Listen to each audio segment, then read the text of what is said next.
We all are, so we want to start. Welcome to the panel on the topic of science diplomacy in times of crisis. I'm Brigitte van Tichelen. I work with the Science History Institute since 2014. We've had an office in Paris for a couple of years, but this is the first event we are holding in Paris. And Charlotte Abney-Salomon and Maria Retenzi are going to introduce what promises to be an exciting panel on a very timely topic. For now, I just want to welcome you in person and somehow virtually later on to the Maison de la Chimie. So this is a place that was built as the home for all chemists across the world in a time of transnational reconciliation. I'm speaking about the interwar period. And therefore, I think it's a very fitting setting for our panel tonight. I now pass the word to Charlotte Abney-Salomon, Director of the Beckman Center for the History of Chemistry at the Science History Institute. Thank you. Welcome, everyone.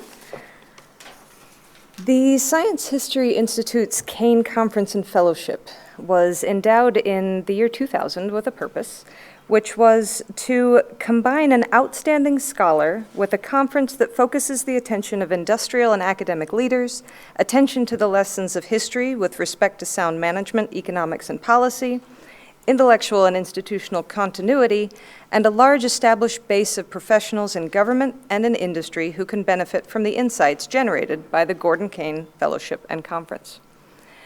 In the summer of 2020, 20 years later, but somehow already 2 years ago now, we at the Beckman Center extended an invitation to Professor Maria Retenzi to become our Cain Fellow for 2021 and to organize what would become this conference and this public roundtable. The following spring, we issued a video call for papers, which many of you may remember, focusing on the fascinating interplay of science, technology, and international affairs after the Second World War, and marking the emergence of diplomatic studies of science as a field at the intersection of science and technology studies, history of science, diplomatic history, and international politics. In the intervening time since then, which includes postponements getting us to where we are today in the summer of 2022, this topic has only become more relevant, and the same goes, of course, for this afternoon's roundtable, is scientific diplomacy on hold? So with that, and to introduce and chair what, as Brigitte mentioned, promises to be a fascinating conversation, I'd like to welcome our 2021 Cain Fellow, Professor Maria Retenzi of Friedrich Alexander Universität.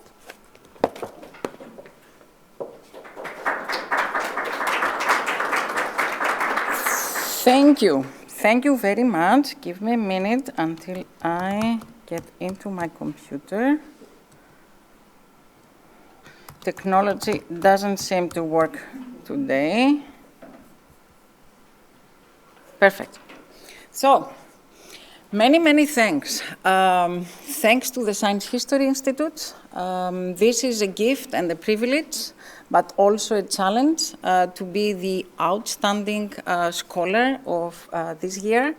Actually, not exactly this year, of 2020, although we are doing the conference in 2022.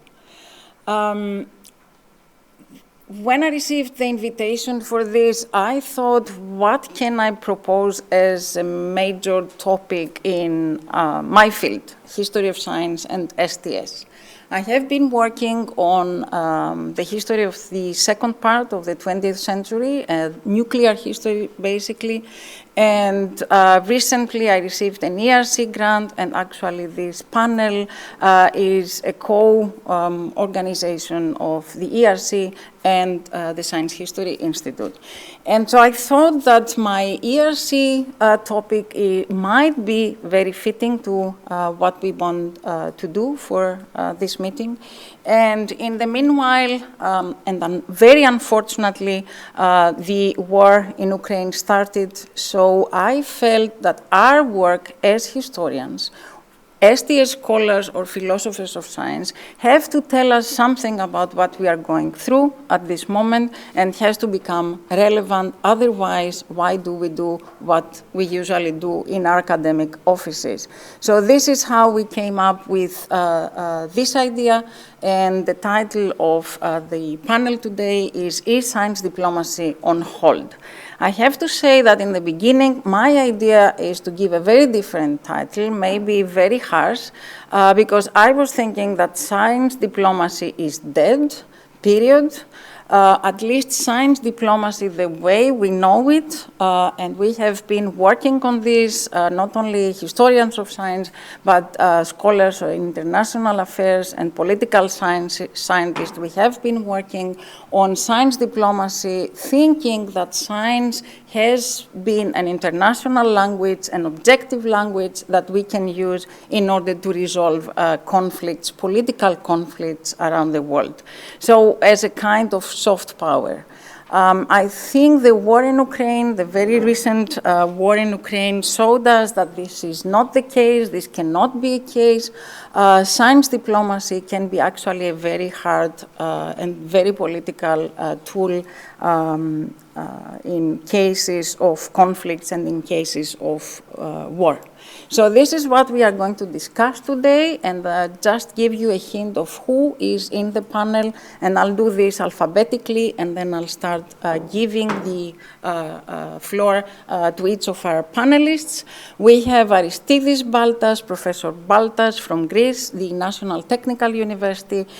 We have Melissa Deneke, Professor Deneke from the International Atomic Energy Agency, Professor Joachim Hornegger from the Friedrich Alexander University in Erlangen-Nuremberg, Gabriela Evacs, again from the International Atomic Energy Agency, Professor Krieg from Georgia Institute of Technology, and Angela Liberatore from the European Union and as head of the ERC, and I'm going to explain more as we move ahead.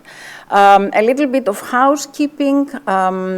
I'm going to address each of our panelists and ask a question to them.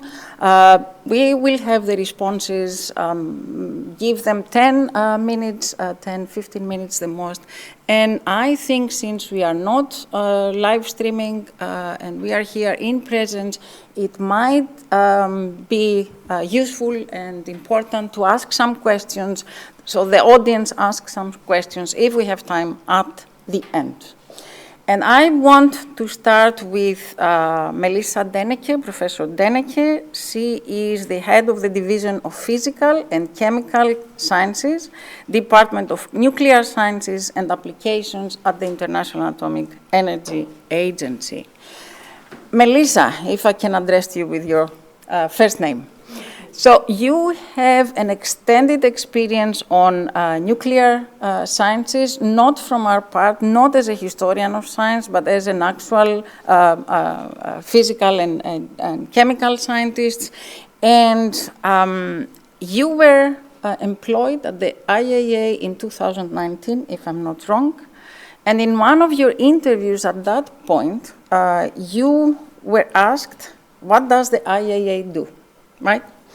And I quote you, this is the answer you gave then, 2019.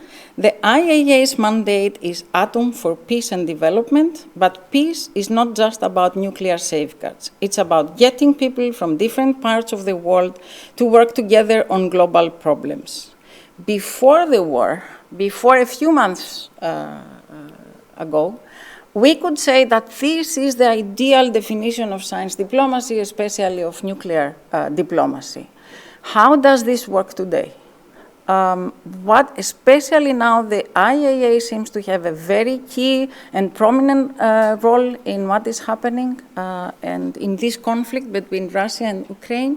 And so we would like to have your take on this. The floor is yours. Thank you very much. Yes, I remember that was an interview when I just moved to the IAEA, and there was one previously to that when I went to the University of Manchester. They were both in science, and so always be careful when you say something because someone will cite you at one point. And I was surprised to hear you came up with this, yes.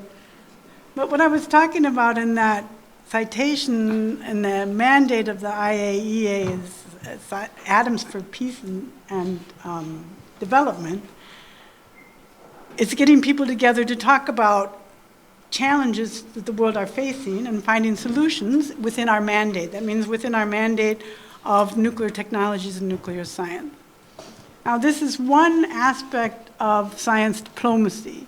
Since about 2011, there are other aspects, but this particular one, according to what people say, but this is science for diplomacy, as opposed to science in diplomacy.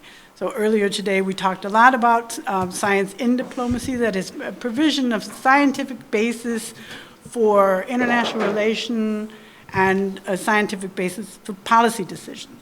The IAEA, in their verification safeguards, the ability to do this is the reason that the Non-Proliferation Treaty was signed. You had to be able to verify that people were adhering to this.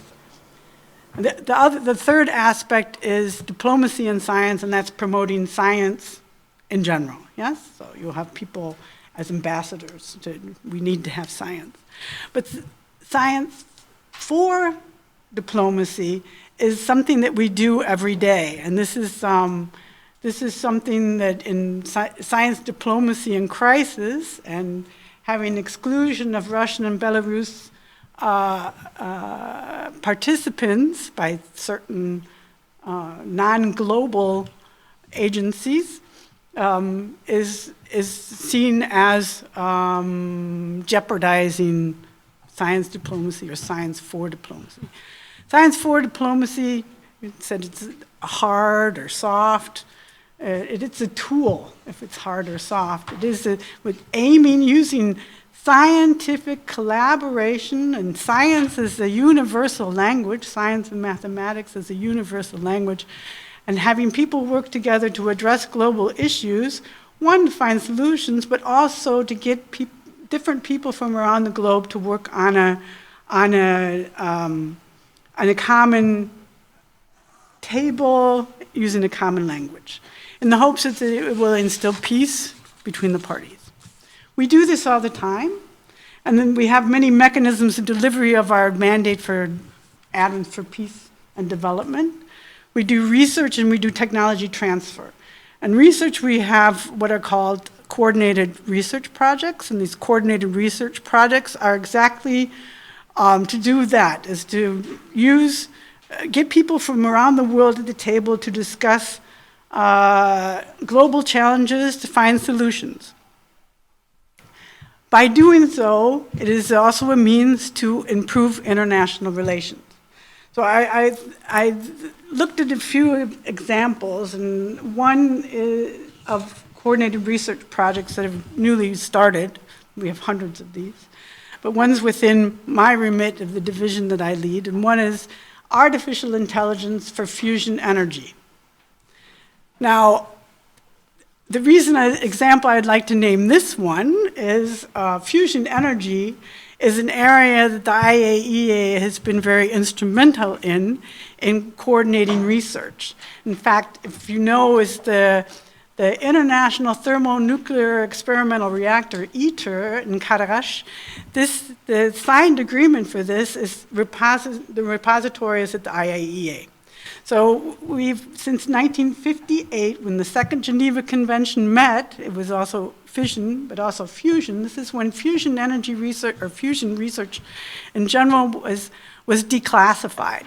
And since then, we've been instrumental. We're still doing this kind of research, and this particular artificial intelligence for fusion energy. There's lots of reasons why this is important in terms of artificial intelligence, but that's a sort of a geeky subject. But in this endeavor and the things we do, we try to support achievement of what the United Nations 2030 Agenda Sustainable Development Goals. These are targets that have been set and UN to improve and protect our Earth, the people who live in it, and also to target peace. Yeah? So this is a convolution of science for diplomacy, yes, and science diplomacy. There are 17 of these Sustainable Development Goals, or we call them SDGs. And this particular one, because it's about energy, it addresses a specific SDG that is to ensure affordable, reliable, and sustainable energy. It's number 7. There's another one that I'd like to mention, and it's quite interesting to give it a different flavor, is a special kind of radioisotope therapeutic for treatment of cancer. These are alpha emitters. They are almost, I would call them wonder drugs. There's a number of reasons for this. But this is addressing a totally different sustainable development goal, and this is for improving health and well-being. We also work in my department on water resource. Yes? So we have isotope hydrology tools in order to ensure availability of water, ensure clean water. And this is increasingly important in light of climate change. And those are two other sustainable development goals that we address. 6 is availability of water, and 13 is to address climate change.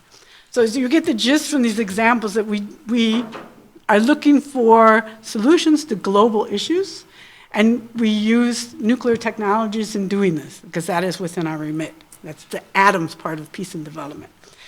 And we do this by bringing people from across the world, and the design of these projects are to bring people from developed countries and people from lesser developed countries on one table, to foster exchange of information, experience, transfer knowledge, and at the best possible case is provide solutions or partial solutions to these issues. And in so doing, we nurture a spirit of collaboration and exchange between North, South, East, West, and that is our contribution, hopefully, also to peace, not just atoms for development, but also atoms for peace. And that's exactly what that citation is, what I was trying to say. Another thing that I would like to mention, and my boss told me I probably should, is activities we have in cultural heritage. We do work using nuclear technologies for characterization and preservation of cultural heritage artifacts. And this is, I would like to mention, one, we do a lot of work on this, and it is an area, we talked earlier today about an area that is publicly accessible, medicine being one, but cultural heritage also being another. And as a matter of fact, there was a statement in 2018 in a preparatory meeting for the NPT, the Non-Proliferation Treaty Conference from France, Egypt, Brazil, and the Netherlands, saying nuclear technologies applied to cultural heritage is a wonderful area in order to have that dialogue with the public, the dialogue about nuclear. Moreover, these activities are also very important because we bring people together at one table to hone the tools we have, to transfer the tools that we have, but it is using that common language of science. And in this area particularly, it's our hope that bringing the people together, that they will, one, you appreciate your own cultural heritage, but you appreciate those of other people, their cultural heritage, recognize the similarities, but also celebrate the differences. And this is one way of nurturing what I said is a peaceful, or at least a friendly rapport between the parties. We have other things that this science for diplomacy permeates all the things we do in nuclear science and applications. Another thing we have is we support, it's the International Theoretical Physics Center in Trieste.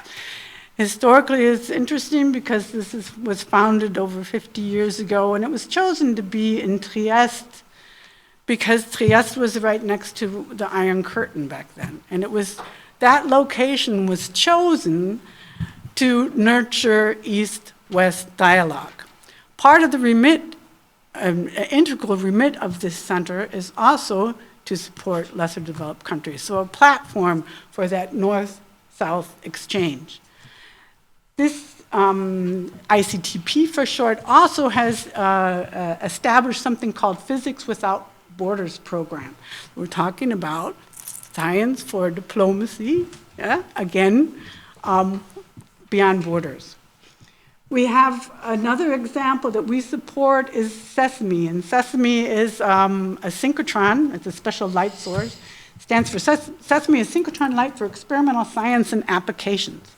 And it's located in Jordan. And its members are made up of countries from the Middle East and the Mediterranean.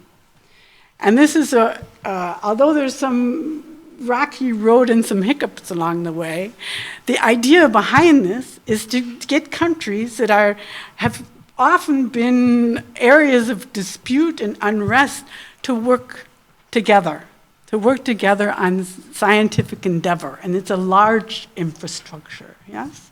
Another thing we talked about earlier, the lack of infrastructures in some developing areas.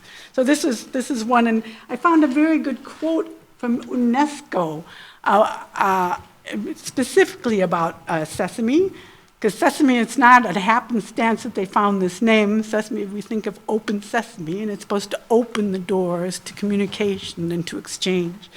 And UNESCO had a very good quote at the beginning of Sesame was, "Science has the power to unite and transcend divisions in the service of humanity," which is sort of what science for diplomacy is.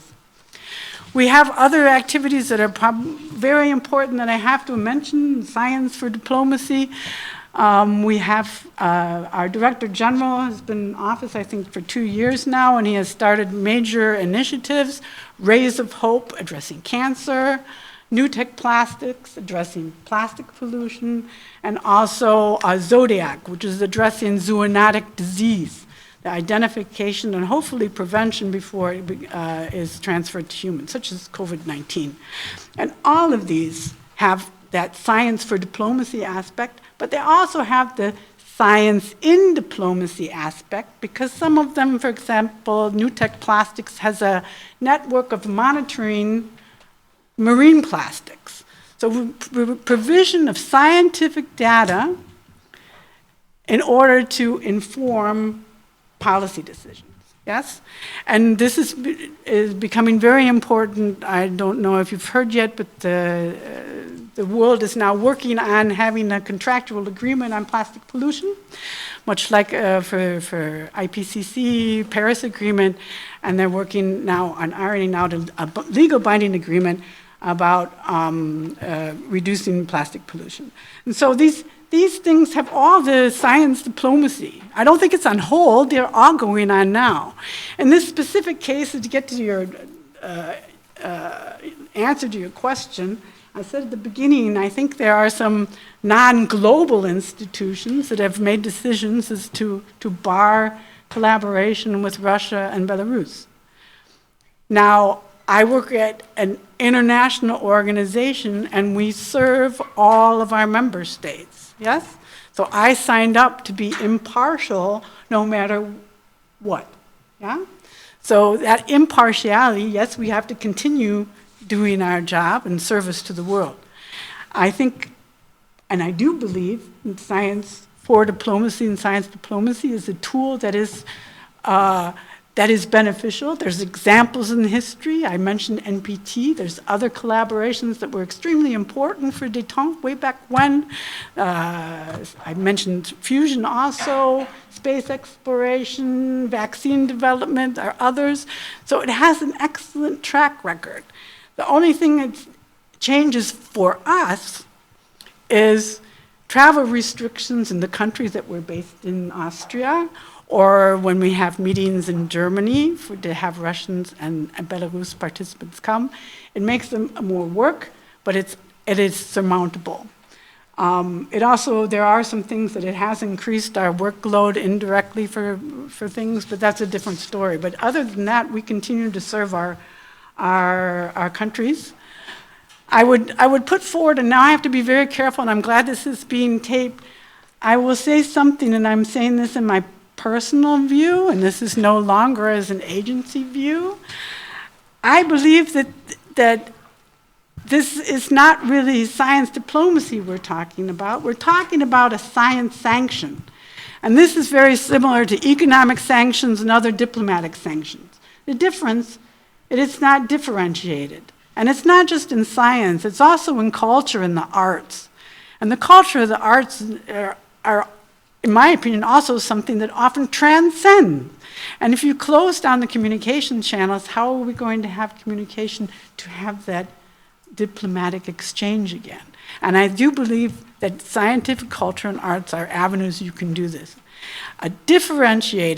Maybe a differentiated response, things that science towards the war effort or something like this might be a smarter thing to do. And there I'm done with my personal comment, and I do have to repeat, that is my personal opinion. Okay, that was a very long answer, but you said 10 to 15 minutes. Thank you very much. Thank you very much for reminding us that the IAEA is not only the nuclear watchdog that we have in mind, but it has contributed immensely on nuclear medical technologies, on many other topics, and this is important to keep in mind. But I think, and this is also my personal opinion now, that the IAEA is facing a major challenge right now.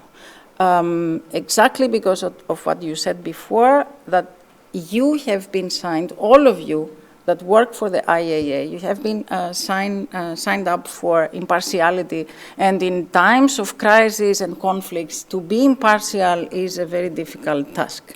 So let me then move forward. Thank you very much, Melissa. Let me move forward to Angela Liberatore, and say that although the plan was to have Angela here in Paris, COVID is still with us, and Angela could not make it. She was tested positive a day ago, so she had to cancel her trip. We are really thankful that you can still be with us. I'm not sure whether you can actually see us through Zoom, but we can see you very well. So Angela Liberatore, head of the scientific department at the European Research Council Executive Agency, what we usually call ERC, and whoever listens, hears this ERC thinks, my God, this is a really important thing for the EU science diplomacy policies, right? Angela, I have been following your career in a way. I know that you have been, you have a background in political sciences, in social sciences, and you have been working for the EU for the last 20 years.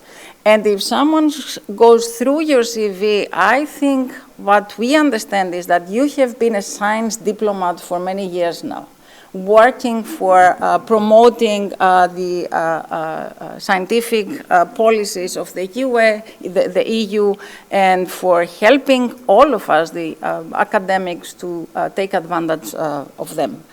So my question to you, of course, is related to the current situation, because the EU was one of the first ones that decided to impose the scientific sanctions that Melissa was talking also before. So how do you think these scientific sanctions are going to affect our future European science, let's say? I understand that this is a big question, and we are looking forward to hear your take on it. The floor is yours. You are probably muted, or? Yes, indeed I was. Yeah, thank you. Thank you, Maria. You made me blush with that introduction, and I'm really sorry I cannot be with you in Paris, but I'm very happy that we could manage through the lessons from COVID, including managing to be online if we cannot be present physically. Now, you address a very tough question to me, and I would like to maybe put it a bit in context before I get there. And the context is what is science diplomacy in the European Union context. I will not do an historical excursus, I'm with the historians here. And of course, you can count it as a long experience in Europe, for sure. The agency that was just presented by Melissa is a case, and CERN, of course, always quoted, is another case. When you take the European Union as such, surely the putting together of the framework research program has been part of, if you like, internal science diplomacy by putting people at work together as part of the broader European project of integration in the field of science and research. But the word science diplomacy actually was used quite recently. It was, in fact, as part of the international cooperation strategy. And it was Commissioner Moedas, our previous commissioner, who really endorsed the notion of science diplomacy around 2014-15 to explicitly say, yes, we want to do science diplomacy to allow better dialogue with the partners in the rest of the world. And examples were Sesame, that was just presented by Melissa, so I will not say, where the European Union became observer, in addition to its member states, some of the member states being part of it. An initiative called PRIME, which is about partnership in research and innovation in the Mediterranean area. This was the time of the so-called Arab Revolution. And one of the means of, if you like, science diplomacy, but it was called simply international cooperation before, was association to the framework program. And I think also in the current context is interesting to remember that in 2015, Tunisia and Ukraine became associated to the framework program of research Horizon 2020. I'm saying this because I think it allows to provide a little bit of the context of science diplomacy in the European Union. Those of you who have been following the current discussions on the so-called global approach to international scientific cooperation might have noticed that from a discussion about global openness to science and cooperation, there have been more recently more concerns for the so-called foreign interference and the question of reciprocity. If we are open in Europe, we need our partners to be open to us. Of course, this is not easy, and we know that there are a lot of asymmetries in the world. And this issue of asymmetry actually is one I would like to elaborate a bit further. Now, when we take then science diplomacy, and you were making reference, Melissa, to the tripartite distinctions by the Royal Society, science for diplomacy, science in diplomacy, diplomacy for science. Well, I would like to argue that we have science as diplomacy through knowledge sharing. And this is if we consider whether we label or conceptualize a science diplomacy exclusively, let's say, top-down, institutional, organizational science diplomacy efforts, or whether somehow I would say we go back to the roots of scientists themselves taking the initiative to be in partnership and dialogue with each other when other things fail. And we know, for example, in peace and conflict studies, there is a lot of work on, second track diplomacy, which is exactly that. Civil society organizations, people-to-people contacts, including scientists speaking with each other. Now, of course, I have a special affection to that because I'm working at the European Research Council, which is, by definition, the bottom-up place for research, where scientists can submit any research projects, any idea, just based on what they consider interesting. We do not foresee topic, we do not foresee special kind of partnership. It is in their remit to decide what they think is valuable, and of course to be severely screened by their peers in terms of the quality or excellence of their proposals. So Maria, congratulations, of course, if you got the grant, it means that you were assessed as doing something innovative and breakthrough, and I think this panel is part of it.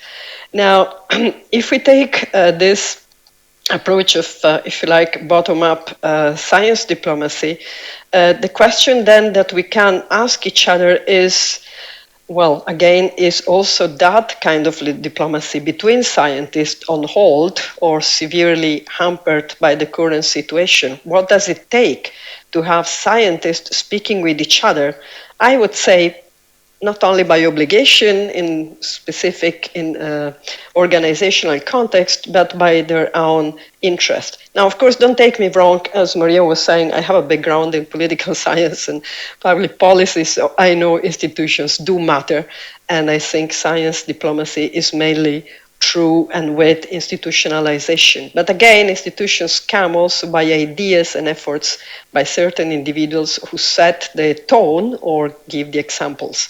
Now, here I think that one of the big issues in any conflict situation when you speak about people talking with each other is that this is put at a very severe test when there are strong asymmetries. And the asymmetries are between, for example, somebody starting a war and somebody being, victim of an occupation. And this happens not only in Ukraine; it happens in other parts of the world as well. So the question is, what normally takes to have a dialogue when there are this kind of asymmetries? It takes people to acknowledge each other. For people in a certain context to do what, for example, 7,500 Russian scientists did, that is to condemn Putin's war on Ukraine. Now, from the Ukrainian side, this would mean Ukrainian scientists acknowledging those Russian scientists to say, well, yeah, we hear you and we want to see whether we can have a dialogue with you. And I think part of the institutional job is for all of us to provide some opportunities for this to happen as much as possible. And this, I think, comes to the point that were taken by you, Maria. So now I'm coming to your question, the tough one where I need, of course, to be very careful because I'm commenting on an EU policy at the highest level. This is foreign policy, it's not even research policy, which is the sanctions. Now, let me tell you what we have been doing at ERC. Well, first of all, in ERC, we did something which is supportive of the wish to acknowledge the need to help our Ukrainian scientists and colleagues by having a number of initiatives to help them if they flee, for example, to find jobs in research and, of course, to return to their country when they wish, but at least to find the possibility to keep going with their science elsewhere until they cannot keep doing their science back in Ukraine. I must say also we have Ukrainian scientist in Ukraine right now, and it's good that he's well and everything is fine. Well, at the same time, when analyzing sanctions, you are surely aware that sanctions are about institutions and individuals addressed by the sanctions, basically people complicit and explicitly so with those who are waging the war on Ukraine. I will make no more name, but of course this is President Putin and his entourage. Now, what we are trying to do is to, if you like, always find a place to disentangle the institutions and the individuals, which means that we have scientists who are co-publishing. And of course, co-publication is also part of freedom of research. So of course, we need to be true to what we want to promote, freedom for research. So people who want to co-publish, for example, with their Russian partners can do so. Of course, it is within Russia that they might have problems in co-authoring with other partners or even to publish in certain journals. But this is a space that needs to be there. We also try to keep the space for individual scientists to be part, for example, of our evaluation peer review when this is relevant for the competence they have and the projects we are supporting. So this might seem small things, but those are the small things about keeping spaces when it is very hard. And of course, Maria, you're totally right. The situation is much more difficult now. It is true that there have been other warm war, hot wars, not only cold wars, before now, and also in other places of the planet, we should say. But this is clearly the one that is putting things more at test. The other thing we are seeing is that our researchers, grantees, as well as people submitting proposals, so applicants, are, for example, planning field work in Russia, as they might be planning field work in Ukraine. Now, the interesting thing is that one might think that sanction means, oh, field work in Russia, of course, is prohibited. And if you ask the question, should we then prohibit field work in Ukraine, since it is unlikely that it's easily feasible, then you understand that this would mean victimize the victim twice by saying you cannot even do research there or with them. So the point there is that we stick to science. The point is what is necessary for the work and what would be the possibilities and feasibilities to have field work, for example, in the Arctic. I liked very much Melissa giving several examples of issues and important ones where science cooperation, and I would say science diplomacy, we agree, can contribute. So, for example, research in the Arctic, field works in areas like Siberia are absolutely fundamental to address climate change issues, but also others like biodiversity loss or water shortages and others. You were mentioning again, Melissa, nuclear fusion. Well, of course, we are focusing on energy on a number of reasons in terms of self or non-self-sufficiency of countries, but surely in relation to the climate change challenge and broader sustainability. Fusion might have the promise, we know it's taking several decades, but surely to keep it open, we need cooperation. So in short, I think that I agree with you that that science diplomacy is maybe more needed now than ever. It is when things get tougher that we need to deploy all our instruments. I would like to close with the statement of the European Research Scientific Council of the 8th of March, Women's Day, by the way, which said very clearly, we, the ERC Scientific Council, condemn the Russian attack on Ukraine, express our strongest support for Ukraine and its scientific community. We applaud those, including many courageous Russian scientists, who have spoken out against this war. Many European research institutions are offering to host researchers from Ukraine who have to flee their countries. We encourage this and other support initiatives. We are reminded at this time that the scientific community must stand together and show solidarity. So I hope that we can stand together and show solidarity, of course, by acknowledging that there are asymmetries, differences, and different ways to be in solidarity with each other and to make science the vehicle of this solidarity. Thank you. Very much. It's actually my turn to blush, and so many thanks for the compliment about the ERC. Indeed, the ERC has changed my professional and personal life, and it's one of the most powerful instruments of science diplomacy that the EU has developed. And I'm really happy to hear that field work within the ERC context is possible, because personally I also have Russian students involved, and they might need to do some field work there. So it's very nice to hear that this is still an option. Let me move on and give the floor now to Professor Joachim Honegger. Professor Honegger is president of my university. What I want to say to name is my university, the Friedrich Alexander Universität in Erlangen-Nuremberg. Achim has been trained as a computer scientist. He had a very successful academic career as a computer scientist, and at some point he became an administrator, very successful one. The FAU is first in innovation in Europe and second first in Germany, second in Europe. Maybe I'm too optimistic to put us first in Europe. So my question has to do that these are not only compliments about the FAU or you, but I see your role here as being double. You represent, in my mind, you represent Germany, and at the same time you represent the FAU.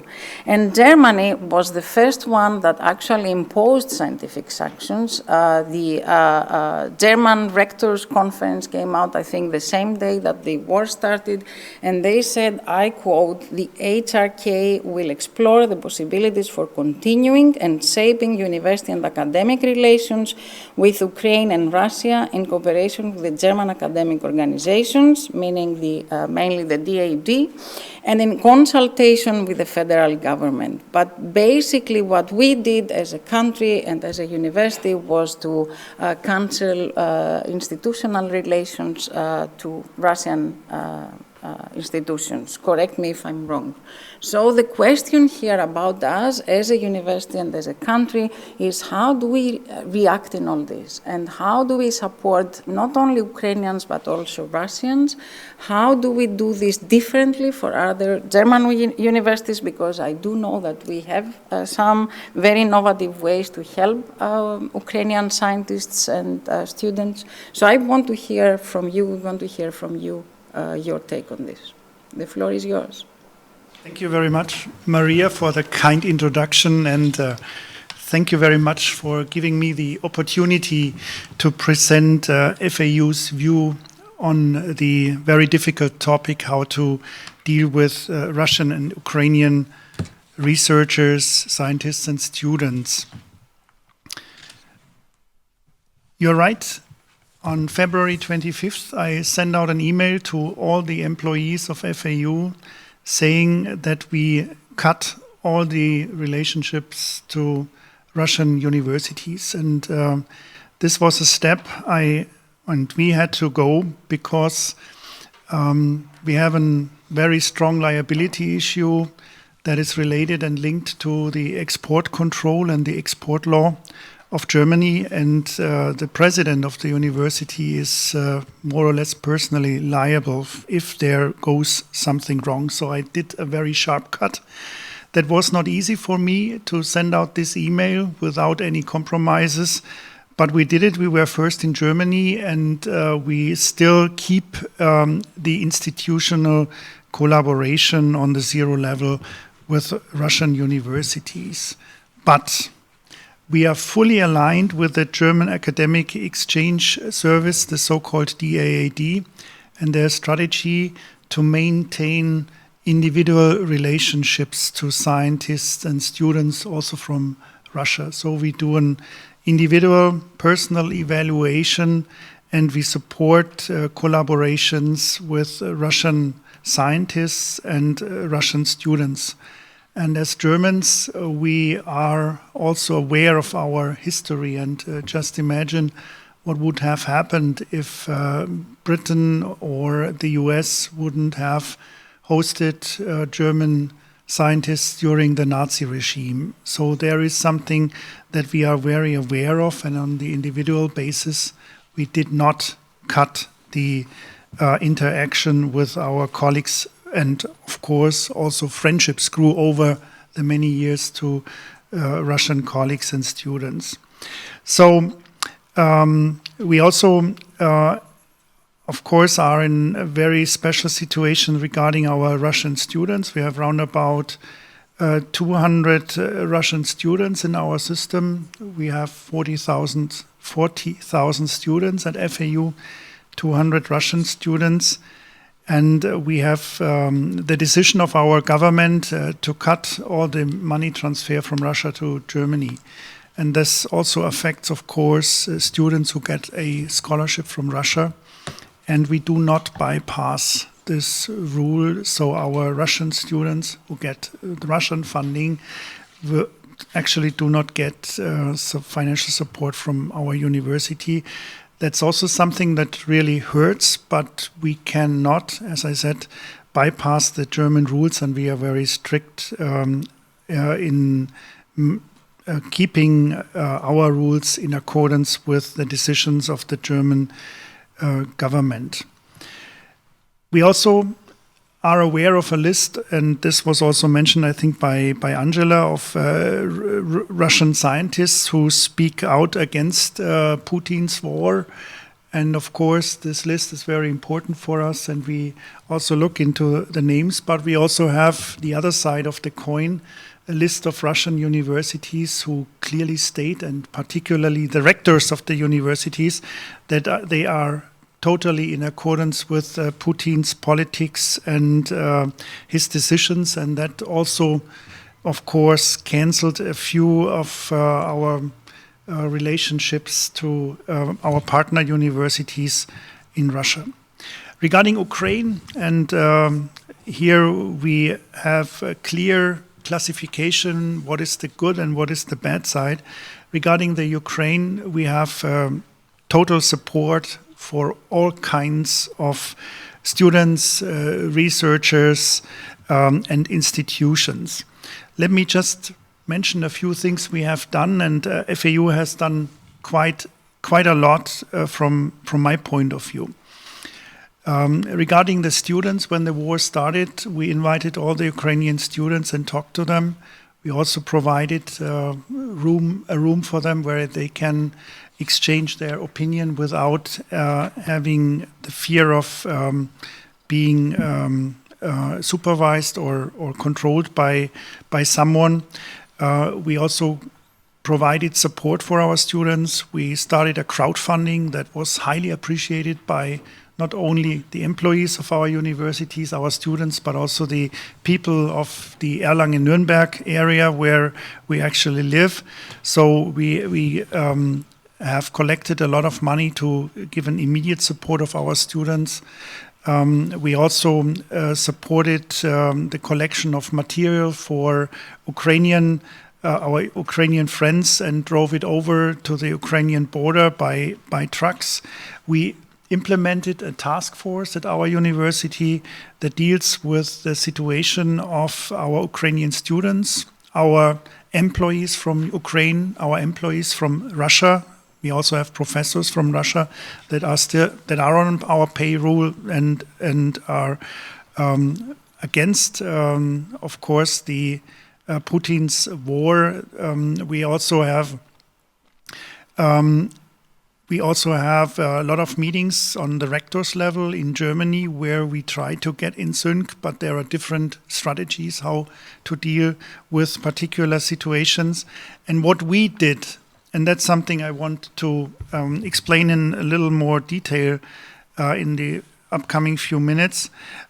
We also looked at the Ukrainian universities and their profile, and we have identified the University of Kiev, the KNU, this university has a quite similar profile like our university. It's a full spectrum university covering a wide range of different disciplines from humanities to engineering. And I approached the rector of KNU, and we had a Zoom conference and discussed about potential collaboration and potential support. And for me, it was, first of all, surprising that my colleague with his vice presidents decided to have a Zoom meeting with us. We were also surprised by their positive attitude, looking into the future and having strong collaborations in mind. I'm also very impressed that two of the female vice presidents visited us a few weeks ago in my office, and we talked about collaboration. And that does not mean that we host professors from their universities, researchers from their universities, or even students from their universities. No, we are also discussing a way how our infrastructure can help them to operate their university on a distributed level virtually and to keep their education program up and running using and taking advantage of our infrastructure. This is something that we are now following up in very detail. We also have rooms and infrastructure that they can concentrate their researchers that left the country in the Erlangen area. And FAU is also part of an European University Alliance, the ELISA network, where European engineering is in focus. And we already discussed with our partners of the University Alliance that the University of Kiev will become an associated partner within our University Alliance. And so they benefit also from this university network that we have established. Regarding housing, we have opened up one of our buildings for Ukrainian refugees, and now we have more than 400 people living in one of the university buildings that was remodeled to provide small rooms for families and refugees from the Ukraine. That's also something that we provide and what we use to enforce, to support, and to push the dialogue with our friends from Ukraine. The panel discussion is entitled with Silent Diplomacy on Hold. I have to say we have different levels at our university and the management of our universities, of the university, how we deal with the situation with Russia and Ukraine. It's clear for us that science and research does not care about borders. Researchers collaborate all over the world. Researchers have friends all over the world. But if something like the aggression of Putin happened, of course, this has an influence on our institutional links, and they were unfortunately cut. But this does not affect many of the friendships that have been grown over the years and of the fruitful collaborations on a scientific level. Thank you.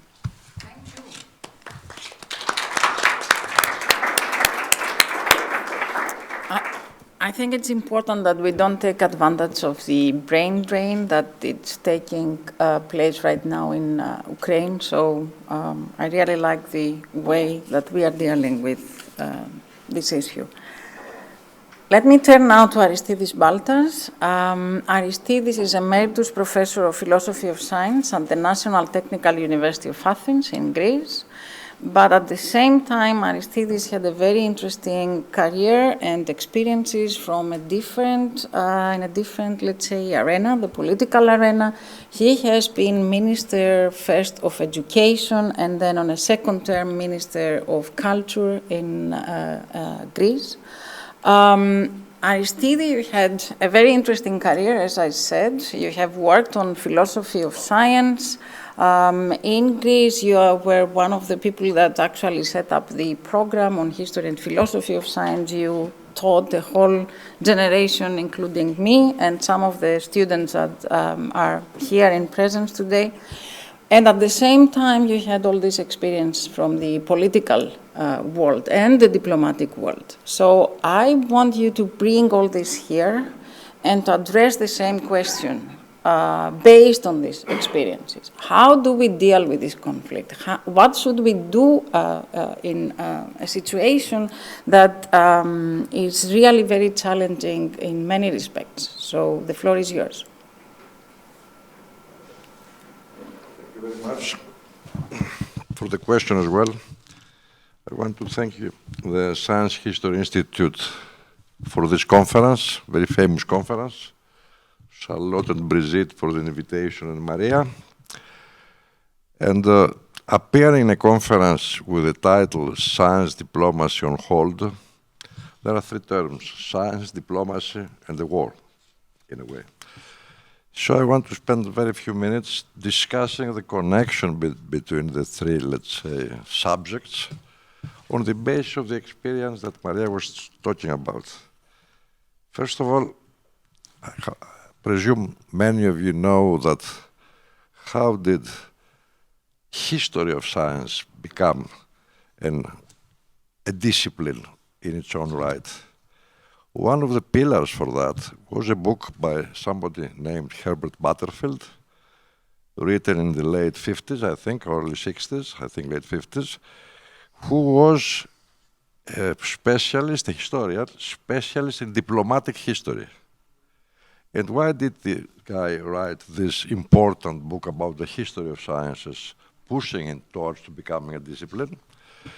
Because I think he discovered that what had happened mostly in Europe in the 17th century and the early 18th century was the creation of modern science, what we call the scientific revolution, which goes together with more or less with the Enlightenment, and the two together, they created something new, diplomatically speaking.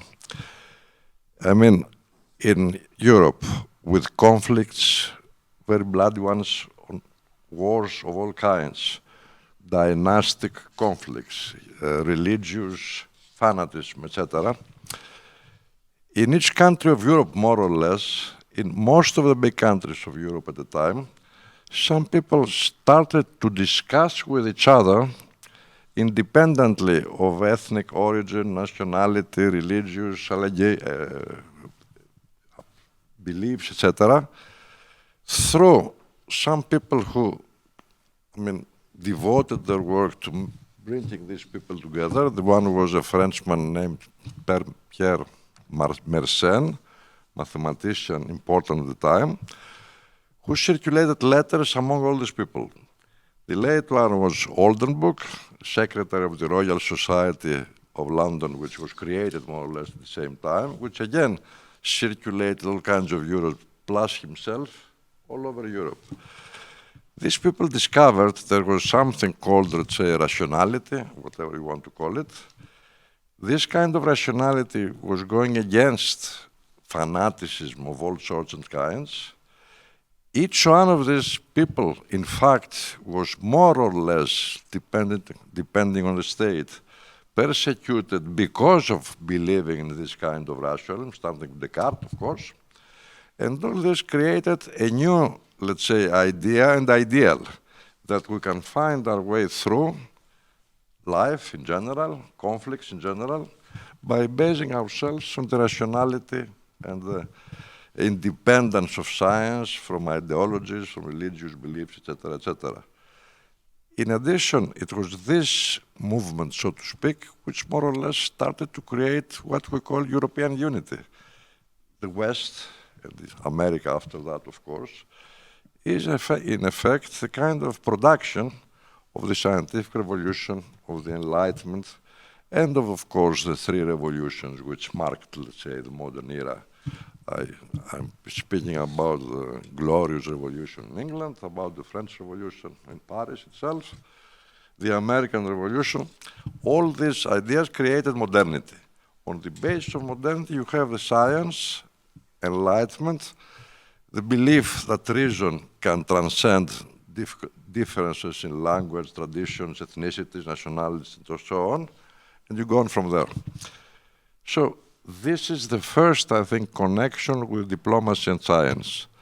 Now, from, let's say, not to go very far back, from the late 1980 the fall of the Berlin Wall, etc., the belief was that we would never be in a situation like this, that the wall had fell, that the civil war had ended, that because of the end of the civil war, NATO was just a kind of thing of the past. And of course, as you know, discussion started between the ex-Soviet countries of Europe and, let's say, NATO and the West. They seemed to go well in a certain kinds of ways. And for reasons which I don't want to enter into here, because we are going too narrowly into politics, everybody's entitled here to his or her view particularly, and we cannot, let's say, enter into these kinds of issues at this kind of conference. But on this basis, because Maria mentioned the fact I used to be a minister of culture at a time when, 2016, it happened so that when I was appointed there, we had the Greek-Russian year for cultural connection and enhancement of the cultural connections between Greek and Russia. And the next year, which for half of it I was still there, it was China-Greece year of cultural connection. So I had the opportunity to go back to Russia as well as to China and discuss what? To tell you what, the Ministry of Culture, I think, is a kind of low-key Ministry of Foreign Affairs. The ministries of foreign affairs have the huge diplomacy, so to speak, of course, war, peace, negotiations on all issues, etc. But if you have a Ministry of Culture, and you have in most countries, the idea of it, among other things, is to connect with countries on which basis that people have nothing to share. I mean, they have not to be, afraid of each other or inimical to each other. Governments can do whatever they like. Me participating in government, of course, I'm more or less obliged to do what the government does. But on the side, so to speak, talking to colleagues who also were ministers of culture, we could discuss and say, well, Greece and China are very far apart, of course, civilization-wise. But on the other hand, they're very old civilization. Let's start from this fact that we are very old civilizations to see where differences are. Or you go to Russia and say, independently of the state, let's say, relations, we do share things because we are Orthodox. And what does this mean? And how does this count in today's, let's say, civilization? And starting from there, you let's say, lower tensions. The same happened with Turkey. I went also a couple of times to Turkey. It was the same kind of idea. We do share the two sides, let's say, of the Aegean Sea. We have never been inimical before. Why should we become now? So on this basis, science and diplomacy come together, and in a way, science can help not just, let's say, the general idea of serving the rationality and development of thought and connections about that, but also help people coming together on that basis. Of course, this is not enough. This is not enough, has never been enough, etc. Now, coming to the war. Now, this is a difficult subject because there are susceptibilities, there are differences of opinion, there are all kinds of difficulties in addressing this issue right now. But if I'm allowed to say that much, from a personal point of view, I would say the following. First, that instead of severing the ties with both cultural and scientific organizations in Russia, and particularly undermining already established international organizations to which belong Russians and whoever else, is a bad thing for peace. It's not a good thing for peace. And this has been proven because if you go back to what I said before, the beginnings of the scientific revolution and all that, up to the First World War, countries were at war, for example, during the Napoleonic Wars, or during the First World even, where scientists and philosophers could, let's say, correspond over the borders and over the fighting zones. For some, it's a very well-known fact that Bertrand Russell in London and Ludwig Wittgenstein in Austria in the trenches were discussing about logic while bombs were flying around them. So this has been also a fact during the Napoleonic Wars. If there was, let's say, a kind of important reunion at the Institute of Paris, it would very well accept Britishers coming during the war to visit the session in the Institute, and vice versa. So it's as if these people were kinds of diplomats during war without, mixing with the politics of the war, but this was something that lasted till First World War. It blew away during the Second World War, of course, because this was a war of ideology. It was Hitler who wanted to exterminate the Jews and all lower races, conquer the world, erase democracy because the Führer principle was, the way people should go about obeying him. And there was a kind of ideological war which could not, let's say, at this level, be forgotten by, let's say, both sides and started cooperating. And as you said very well, the other way happened. All emigrated, very many emigrated to the United States and to New Zealand, Popper, for example, in order to not be sent to the extermination camps. So it's a different kind altogether. And so the second, let's say, point I want to make in respect to this war is, if we start with an axiom that Putin is not Hitler, if you start with this axiom, then we start to be able to discuss ways and measures. But if you take Hitler, Putin to be the equivalent of Hitler, then you lose all historical perspective, and you are just playing a game of continuing the war instead of stopping the war. That's all. Thank you very much.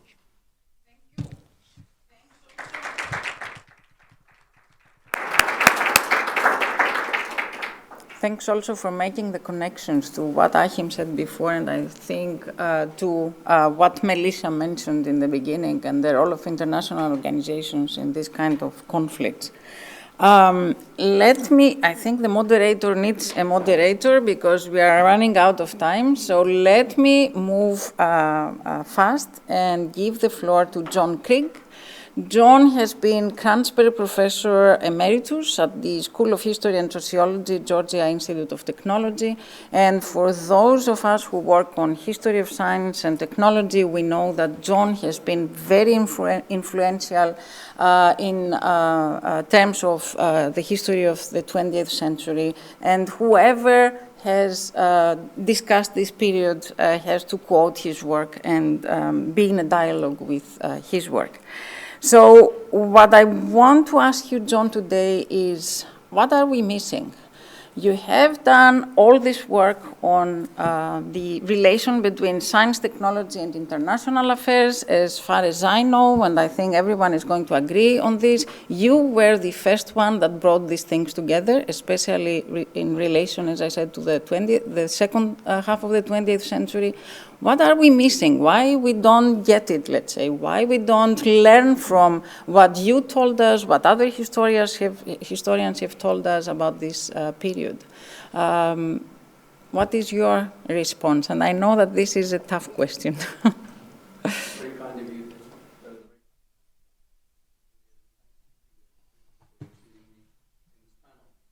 I guess as I'm an historian, I should start with a document, since historians like to rely on documents.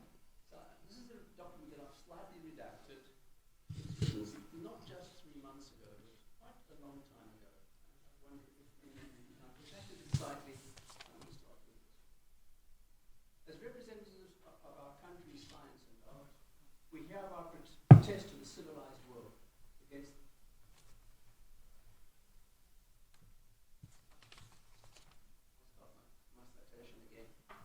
As representatives of our country's science and art, we hereby protest to the civilized world against the lies and calumnies with which our enemies are endeavoring to stain the honor of our country in her struggle for her existence, in a struggle that has been forced on her. The iron mouth of events has proved the untruth of the defeats of our army. Consequently, misrepresentations and calumny are all the more eagerly at work. As heralds of the truth, we raise our voices against these lies. It is not true that we are guilty of having caused this war. Neither the people, the government, nor our leaders wanted war. We did our utmost to prevent it. For this assertion, the world has adequate documentary proof. Does anybody know who wrote that statement? No. This is the Manifesto of 1913, of the 93, written in 1914 by German scientists, intellectuals, and artists, bitterly condemning criticism of Germany for its conduct of the war just when it was invading Belgium. Of course, most people might think that that is what people in Russia might be writing today. And of course, what happened to those people? I mean, what happened to German scientists after World War I? They were boycotted by the international scientific community. And that boycott was pretty intense, both in terms of institutions and individuals. And it lasted it began to peter out in the late 1920s, and it was more or less over in the 1930s. But then, of course, World War II came along. And what happened after World War II? Now, there were also problems with what Germany and how Germany had conducted the war.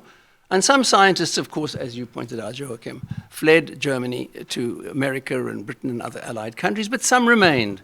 People like Werner Heisenberg, and some engineers like Werner von Braun. What happened after World War II? The whole situation, as we know, was completely different. In fact, there was no attempt to seriously boycott Germany after World War II. And why? Why was there no attempt? Well, it's again, the first case, the boycott was backed, was a reflection in a way of the foreign policies of governments, of allied governments who thought that we should have nothing whatsoever to do with Germany, who had started the war and was responsible for all sorts of forms of war fighting, including, of course, poison gas, which people thought were totally unacceptable. After World War II, the global situation had completely changed, and the diplomatic context had completely changed. And here the science community, in a way, reflected that. Tony Judd has analyzed, actually, in some depth, why there was a totally different, changed approach to Germany after World War II. And I'll only just give one reason. There were three, but I'll just give one of them. That the Allies, including the United States above all, realized that they had to reintegrate Germany back into the world system as soon as possible in the face of the communist threat.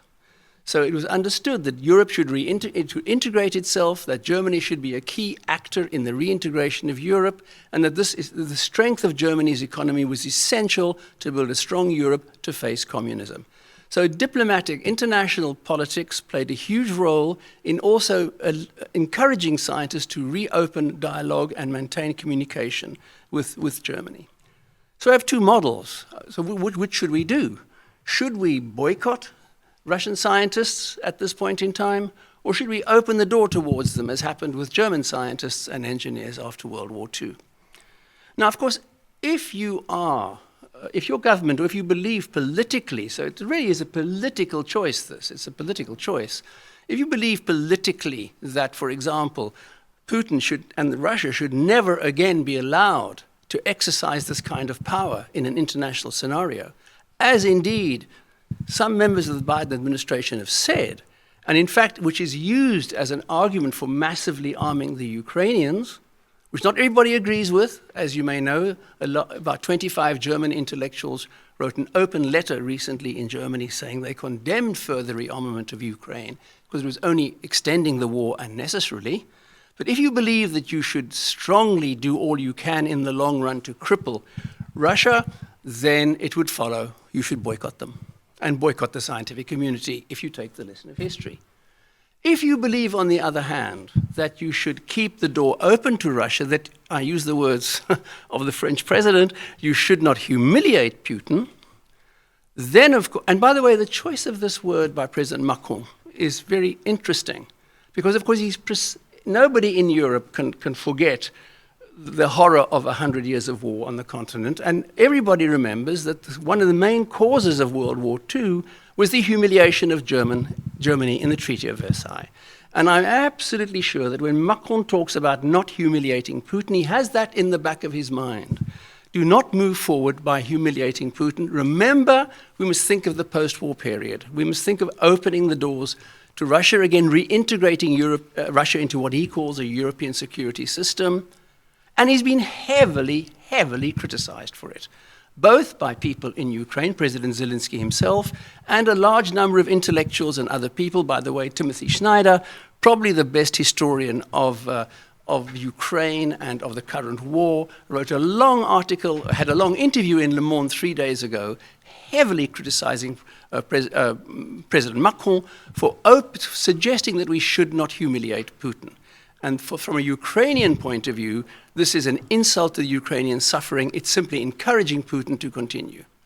And so, if you believe, but you have a political choice to make, which has consequences, that you shouldn't humiliate Putin, then you should obviously keep the door open as much as possible to Russian people, Russian scientists, in order to think especially about the post-war period. What should we do?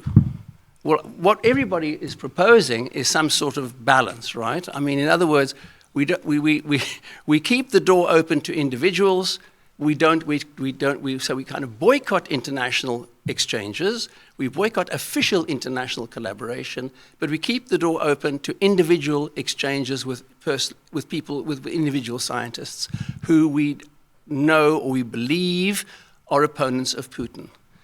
I'd just like to make one small comment about that. I spoke to some Russian refugees who know the world extremely well in Russia, and they all pointed out to me that it is absolutely true that many Russian scientists and engineers have opposed Putin, but that you really have to be careful when you think about it. So I'm just going to blur the picture a bit, because they say that many of their scientific friends were totally against Putin until he invaded Crimea. And from 2014 afterwards, many of them bought into the notion that Russia should indeed take over at least the Donbass, and eventually, of course, after Crimea, and eventually perhaps even Ukraine. So even if we support or think we should support individual Russians, we should also ask about their own historical trajectories in terms of their opposition to Putin before we fall into the trap, perhaps, of supporting people who themselves support Putin. Do I have an answer to this political question? I have no answer to the political question. I think each person has to situate themselves somewhere in that field between total confrontation and non-humiliation, and find a path forward which somehow preserves our humanitarian values in the face of a grotesque war, but also somehow doesn't allow people who have committed something which is perhaps even supported or at least not condemned war crimes cannot get away with it. Thank you.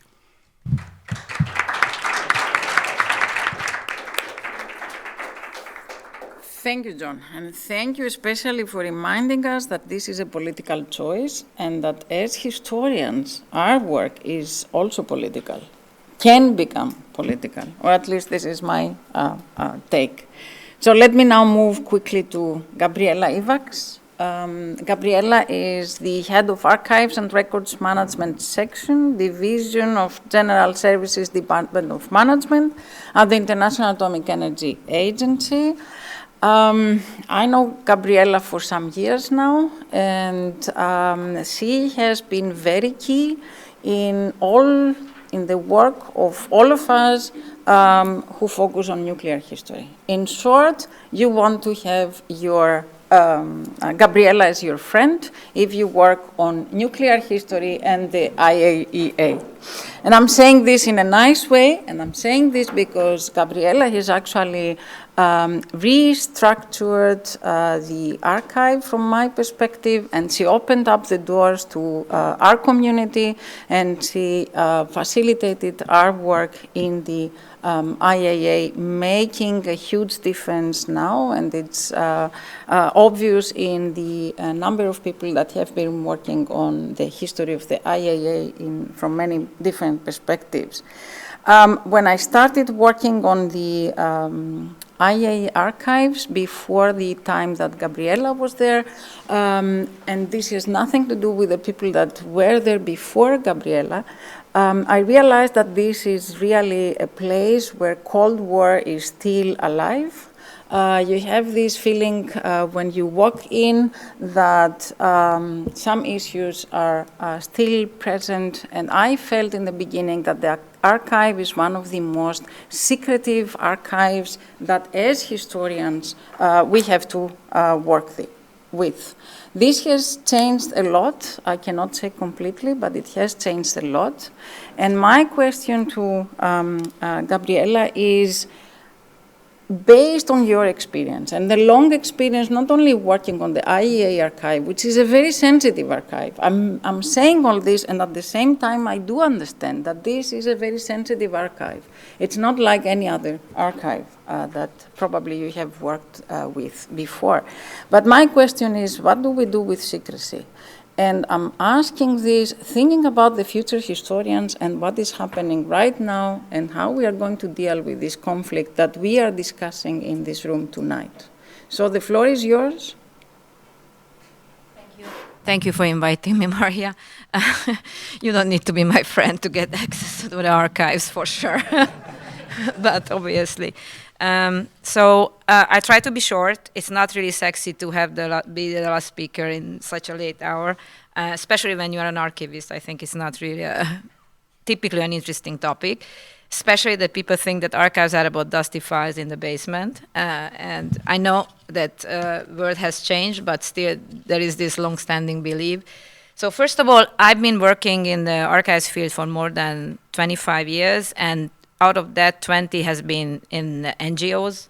I worked for the Central European University and the Open Study Foundations, and I worked with NGOs in Belarus, in Kazakhstan, in Kyrgyzstan, in Uzbekistan, in Russia, and we got kicked out from many places, so I had to rescue the archives. So I got used to the special arrangement of rescuing documentation and archives from places where the foundations were kind of become unaccepted.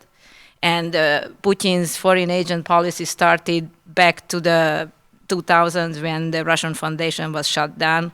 That's nothing new in that. We were the first victim. I've been working together with Memorial heavily, who was one of the key human rights, and still, I mean, the one parties exist, other is getting shut down. And we got used to the sanctions by the Putin regime. First, it starts always with auditors, and then it moves to camouflage security guards taking your archives and documents and computers. And now I ended up in an extremely secretive organization, so I had the flip side, okay? It's interesting, switch, and I must say this is absolutely a personal card, sorry. I hope that I can speak about that and you don't take me wrong, because it's been a long travel being an activist and being in the open access movement for a long time, when I was fighting for academic freedom and releasing information to researchers, and I've been present at the Budapest initiative of an open access and all kinds of events, and now I'm actually leading an archive which has been kind of a metaphor of Cold War and the 70s. And in fact, the building looks like Cold War and something from the 70s. It is, and we're gonna reconstruct it very soon. But I think there are a lot of myths and misunderstandings about the agency. First of all, I think Melissa already said a lot. I just try to add something. We are a specialized agency. We are not just a UN agency, and we are not just any international organization. We have a special status in the UN Charter. If you look it up, we are not reporting to the General Assembly. We have a special role for varied reasons. We are pretty much a post-Second World War product. The way we function and the bureaucracy and the hierarchies and the grades and the job titles, we should accept that. We are part of the order created after the Second World War. Whether the world would be better without us or not, I think not really, because I think there's a very sensitive balance how to keep these players together and come together and discuss issues. If you just partly follow the recent discussions in our Board of Governors just met, and what kind of debates are about Russia and Ukraine, I think it's quite sensitive and quite interesting to watch how we kind of navigate in between the various players. It's very difficult because the actual price we pay, if they wouldn't work together, we cannot do scientific projects. And that's what we have to, and we cannot do the security controls and the verification activities. I think someone is just writing about safety standards. One of our functions is really going to the facilities and check their setup and the facility design, how, what's happening. This is so critical for us. Yes, I know that we often called board bureaucrats and I don't know, professionals or technical experts trying to be objective. We are not objective. Archive has definitely never been an objective place. I think since Foucault we know that, right? Forget about writings about board bureaucrats trying to be objective. It's not true. It's just, it cannot be objective. First of all, because we work with different secrecy regimes, then it's never the one, it's a dynamically changing thing.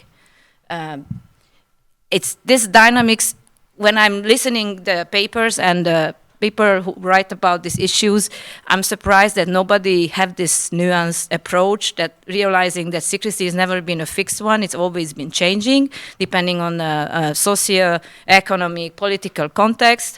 there are different layers of secrecy.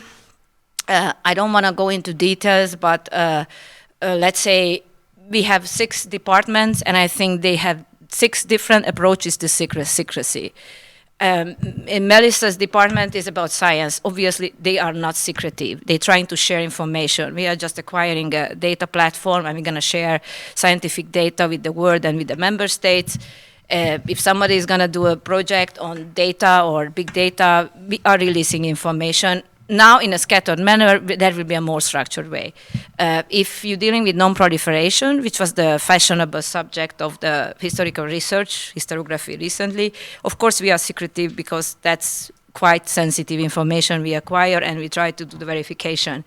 So there are varieties of secrecy. So how we deal in the archives, it's quite challenging because first of all, this is not the best finance part of the UN agency, and we are document-heavy and data-heavy organization. So I started with 50 people to manage, and now we're down to 30. But we're not just involved in managing the archives. We are actively engaged in the information practices, from the creation of the information through the life cycle of the information. That is, again, a missing piece. When you are looking at epistemic practices, you have to look at from the life cycle of information, not just the end product, what you see, and then you can really see the process, how the information is getting created, managed, and even classified. So when you're coming to the archive, you find the, I don't know, the 10 linear kilometers or 12 bytes of information. It's an extremely difficult process to classify information and declassify, because also the classification is not fixed, it's getting reclassified. So let's say if the political situation changes, the agency has a different strategy, we might release Iran-related information in the future. If, to some extent, Chernobyl is still an issue, we know that, for reasons, but now we are just changing the policy, and perhaps we can release more information about Chernobyl because the embargo time might go down. We follow the NATO. NATO lowered its embargo time to 20 years. So if it's going to be 20 years, a lot of Chernobyl-related stuff will be released to the public. So you have to constantly kind of calibrate and reclassify and look at the sensitivities of the information. And it's like a moving target. You know, you never be correct. Now privacy came into play, and the European Union is pretty demanding about privacy issues. The GDPR kind of imposing restrictions, which for an archive is a challenging one. I think we are an international organization with an archive which is exempt from any kind of inspection, so we don't belong to any national authority. It's a strength and a weakness at the same time, because we are protected to some extent. But if the European Union fundings are related, because we have cooperational projects, if the EU is prescribing the strict following strictly the GDPR regulations, it may happen that we're losing information in the future, because this would mean the cancellation of some of the digital data. So what you can find nowadays in the archive, you see it until the 90s, because pretty much analog information you see. Of course, there were mainframe computers back to the 70s, even the IAEA. But most of the information is still on paper. What happened after the 90s is a big shift, and information has become hybrid. So lots of the information should become digital, and according to the GDPR, we might have to erase this information. So I cannot guarantee you that you can find the same information in 20, 30 years' time, because I think digital information is at risk. Privacy became such a strong trend which overrides archiving considerations. I think, in a way, it's one of the, which I'm not against. We have a privacy policy, and I think people write about the UN that we don't have privacy policy. We do have a privacy policy, pretty much aligned with the European Union privacy policy. But I would just would like to raise the awareness that you will not be able to research archives very soon if because of the obsolescence of digital information and because of the privacy issues, for instance. There is another trend, because I think you want to know what will happen. I'm trying to give you some kind of futuristic analysis. So privacy, the digital data, cybersecurity became an increasing policy in UN organization and every government organizations. So I think nowadays the classification is not happening with the domain experts. It's done by IT people who are overseeing kind of a cybersecurity regime. Then classification is just one component of the information security management system. It's an ISO standard. Everywhere in the world, if you look at classification, now it's part of this major paradigm shift, which means that there is an increased control of digital information, paper information. It's encompassing everything. Whether it's good or bad, I cannot tell you now because it's pretty recent. So how IT people will manage domain-specific information on the long run, I'm not so sure that they are the right experts. But they are controlling the, sorry, I know we have a professor who is an IT, but I think there is this pretty dangerous shift that domain experts are getting pushed back, and I think the IT world is taking control over of the information. And the preservation of the information is also by the IT, which is again a risk because we picking up technologies which are not open technologies. We are dependent on proprietary solutions, proprietary platforms, and I think we will have a lot of problems releasing this information for research and science at one stage. There is an appropriation of scientific information and scientific archives in general, and I think that is the biggest danger for academia in general. As for us, we try to do our best, and it's true. It's not ideal. It's far from being ideal, but it's improving. We are trying to disentangle privacy from domain-specific classifications. That's number one, because for privacy you can justify for one reason. Domain-specific classifications you can kind of declassify easier. So we try to anonymize.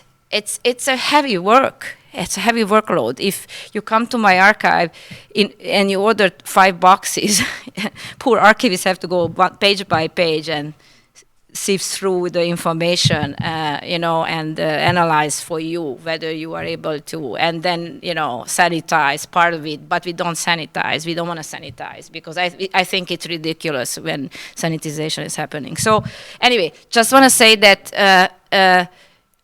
I think we are pretty welcoming nowadays. We are trying to support research.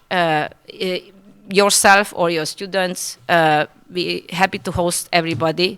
Declassification, secrecy will always be part of archives because archives are political and archives are subjective in a way. So the answer is no to objectivity in general. Thank you.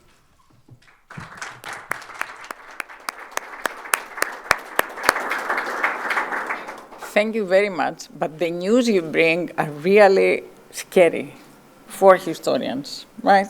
Especially for historians of science that want to work on these topics. We have 10 minutes until 6:30, and I'm going to be strict and keep this time. But I think within these 10 minutes we can ask some questions or bring up some topics that haven't been discussed. I guess all of the panelists are going, besides Angela, are going to be with us for dinner tonight. So if you have something specifically for Angela, maybe you can ask and we can start from these questions. Otherwise, we have 10 minutes for general comments and questions. Who wants to go first? For an open question or? 10 minutes. Don't use them all.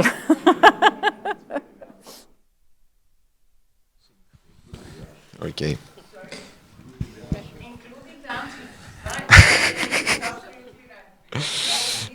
Yeah. I will be very brief.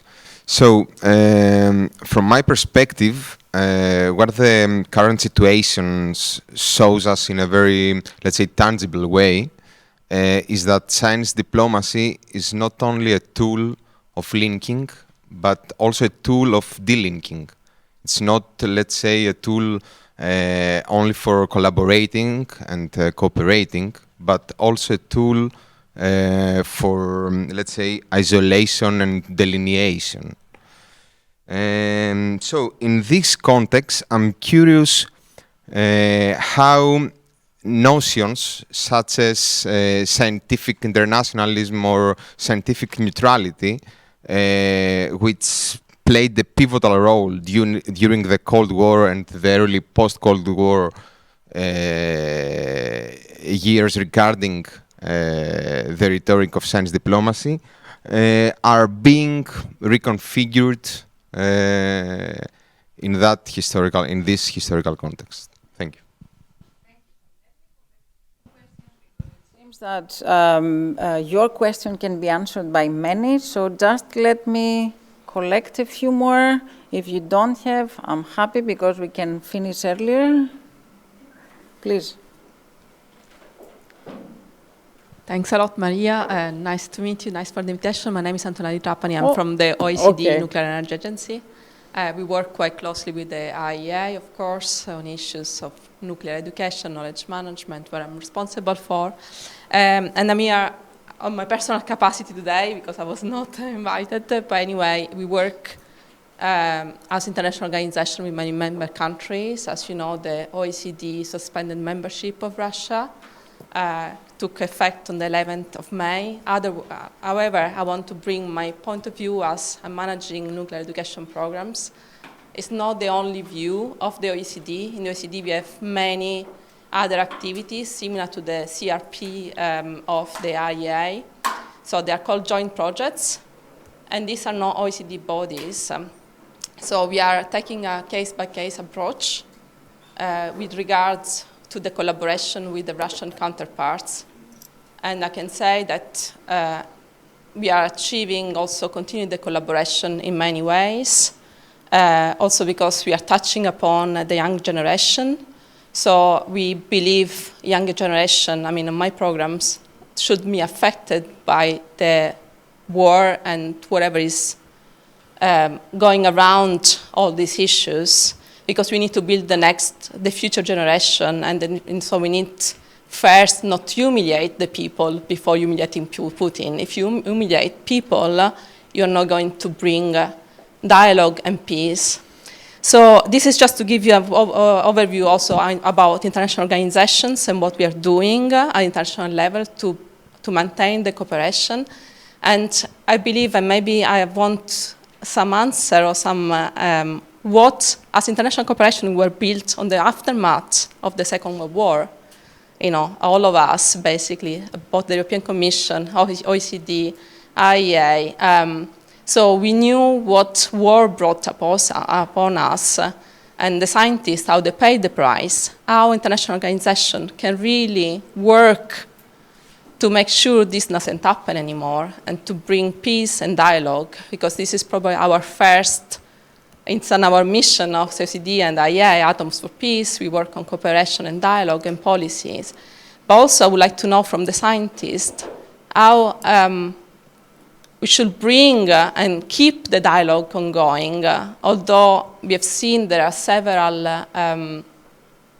different point of views, different perspectives, and different decisions which are not coming from the individuals, but they are coming from our own institutions, our own member countries, and we need to accept those decisions. So I would like to know how we can change and make sure that cooperation is used for peaceful purposes now and not, so how we continue working with people, because this is the first step. I think we need to, science diplomacy was always used as a means for dialogue. So what can be done from all of us together? Thank you.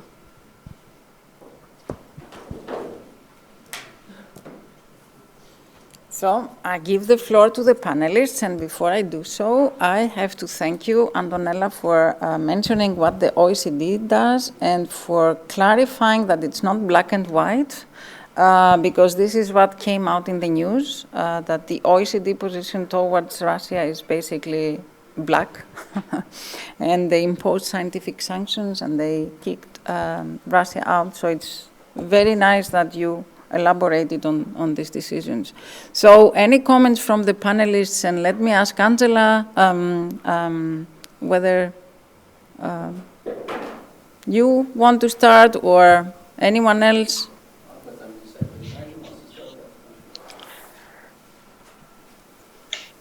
Okay, well, since you're kindly giving me the word, as I will unfortunately not attend your dinner, but without taking the word for anyone else. Well, I think, well, you know, starting with Antonella, I think that you are saying two things. One is shall we continue to work with people and how we do it? And the answer is yes, we are all, from what I understand, work with people in different ways and distinguishing people and institution. This is, of course, also at the same time, as you mentioned, not a black and white situation, because also within institution there might be different ways of keeping different types of spaces and engagement. So, of course, this also pertains to what we do at the level, you know, basically of anything, projects, evaluations, publications, access to documentation. So these are all the areas where we can engage with people. There was a point by the other person, sorry, I didn't get the name, the first question about where do we get notions of internationalism and objectivity in science. Are we using science diplomacy to delink and separate rather than linking and building bridges? Actually, maybe this is a question I wanted to ask John Krieg, and this is about the point you were making about what happened about Germany after the war.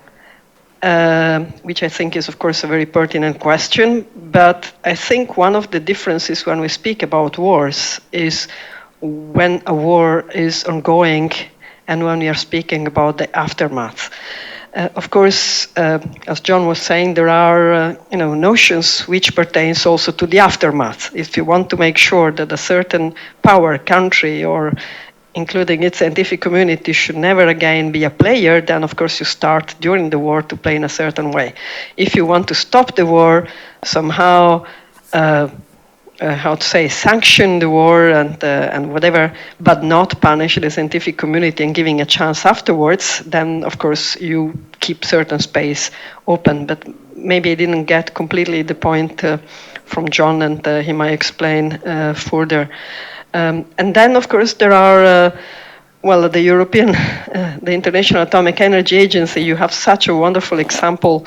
As somebody who worked a lot on Chernobyl, I can only consider that one of the best examples of collective learning processes with the two international conventions about the early notification and mutual assistance in the case of nuclear accidents, both of them after Chernobyl. So the question is, are there spaces of this kind that we can reactivate when it comes to nuclear proliferation, when it comes to nuclear safety?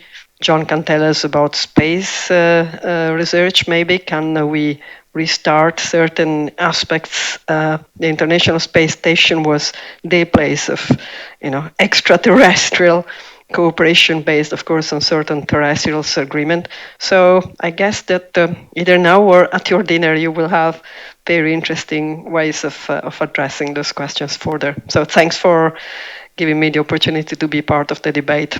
And by the way, the last comments about the archives, I never heard such an engaging discussion about the importance of archives and the risks that we might have in the digitalization and privatization of knowledge as the one that Gabriela gave. So thanks for that as well.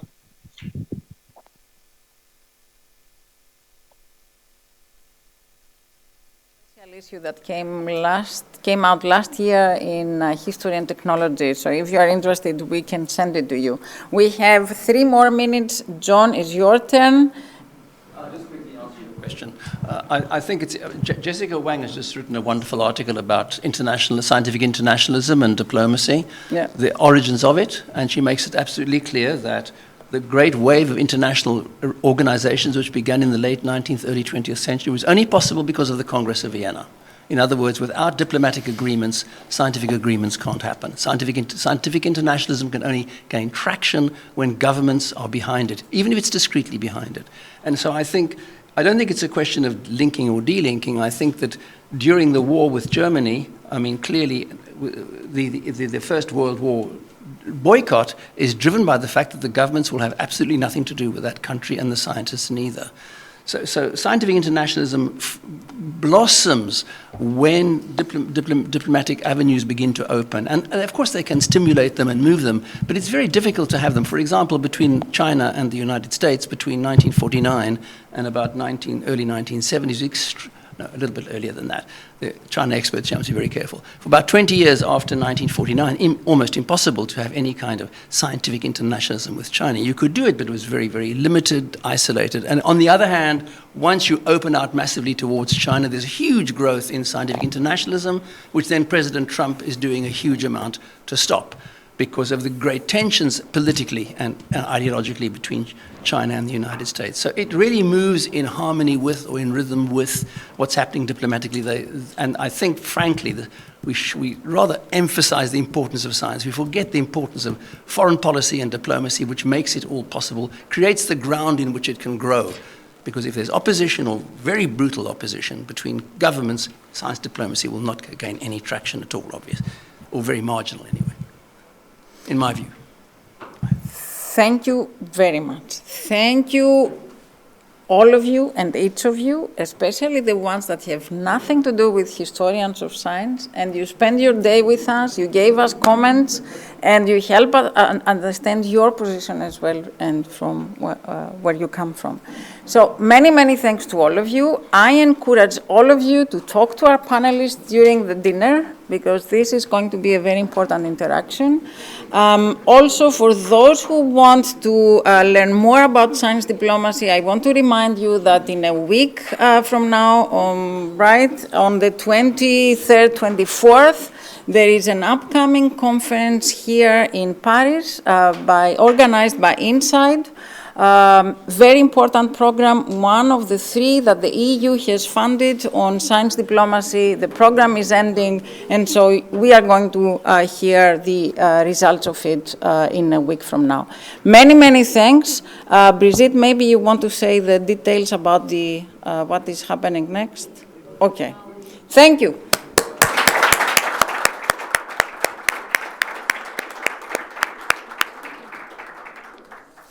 And thank you, Angela, especially.